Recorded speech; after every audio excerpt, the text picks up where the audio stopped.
2024-25 நிதிநிலை அறிக்கை தயாரிக்கும் பணிகள் இறுதிக்கட்டத்தை எட்டியதை அறிவிக்கும் விதமாக ஒன்றிய நிதியமைச்சர் நிர்மலா சீதாராமன் நாடாளுமன்ற வளாகத்தில் அல்வா கிண்டும் நிகழ்ச்சி நடைபெற்றது. வரும் 22ஆம் தேதி நாடாளுமன்ற மழைக்கால கூட்டத்தொடரில் பட்ஜெட் தாக்கல் செய்யப்பட உள்ள நிலையில் 2024-25 நிதியாண்டிற்கான பட்ஜெட் தயாரிப்பு பணிகள் இறுதிக்கட்டத்தை எட்டியதை அறிவிக்கும் விதமாக நாடாளுமன்றத்தில் அல்வா தயாரிக்கும் நிகழ்ச்சி நடைபெற்றது.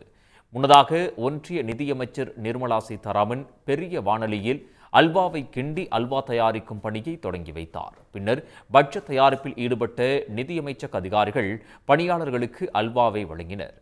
பட்ஜெட் தயாரிப்பில் ஈடுபட்டவர்களின் உழைப்பை அங்கீகரிக்கும் விதமாக நடைபெறும் இந்த நிகழ்ச்சி பட்ஜெட்டை அச்சடிக்கும் பணிகள் தொடங்க உள்ளதை அறிவிப்பதாக கருதப்படுகிறது. எனினும் கடந்த பட்ஜெட்டை போல இந்த முறையும் காகிதம் அல்லாத டிஜிட்டல் முறையில் நாடாளுமன்றத்தில் பட்ஜெட் வெளியாக உள்ளது. கூட்டத்தொடரின் 2ஆம் நாளான 23ஆம் தேதி நிர்மலா சீதாராமன் பட்ஜெட்டை தாக்கல் செய்வதன் மூலம் 5 முறை பட்ஜெட் தாக்கல் செய்த முன்னாள் பிரதமர் மொரார்ஜி தேசாயின் சாதனையை மிஞ்சுவார். இந்நிலையில் ஜூலை 21ஆம் தேதி நடைபெறவுள்ள அனைத்துக் கட்சி கூட்டத்தில் பங்கேற்கும்படி காங்கிரஸ், திமுக, திரிணாமுல் காங்கிரஸ், ஆம் ஆத்மி உள்ளிட்ட கட்சிகளுக்கு ஒன்றிய அரசு அழைப்பு விடுத்துள்ளது. வரும் 21ஆம் தேதி மேற்கு வங்கத்தில் முதலமைச்சர் மம்தா பானர்ஜி தலைமையில் தியாகிகள் தினம் அனுசரிக்கப்பட உள்ளதால் அனைத்துக் கட்சி கூட்டத்தில் பங்கேற்கப் போவதில்லை என்று அவர் அறிவித்துள்ளார்.